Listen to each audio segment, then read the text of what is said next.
Here's something shocking.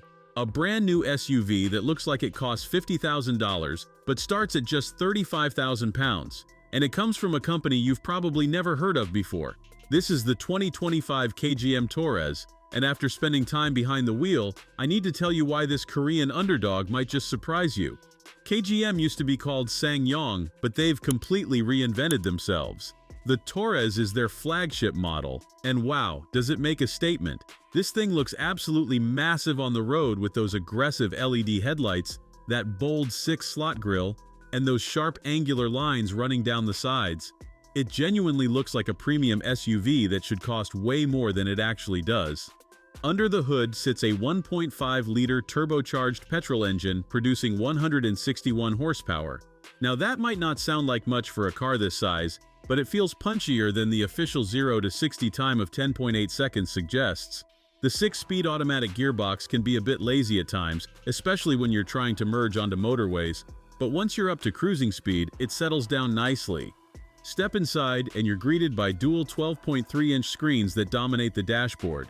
The infotainment system has Apple CarPlay and Android Auto as standard, which is brilliant. But here's the thing, the system itself is a bit sluggish to respond, and the menu layout takes some getting used to.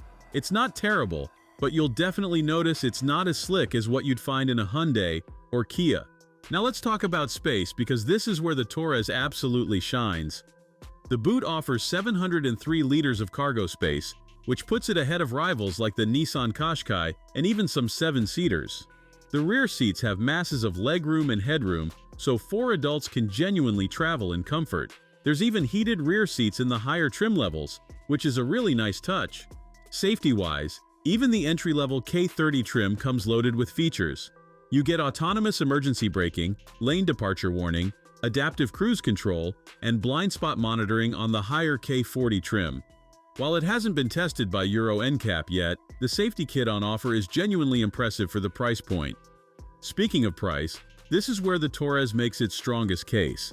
The base K30 model starts at £35,099, while the top-spec K40 all-wheel drive comes in at just over $40,000.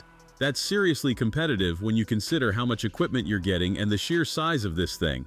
But let's be honest about the downsides. Fuel economy isn't great at around 28 to 30 miles per gallon in real-world driving, despite KGM claiming 33.2. The infotainment system needs work, and the ride quality isn't as polished as more established rivals.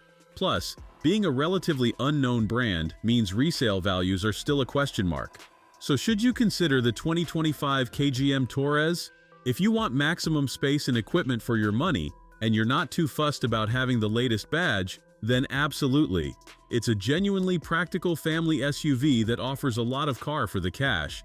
Yes, it has some rough edges, but at this price point, those compromises might be worth it.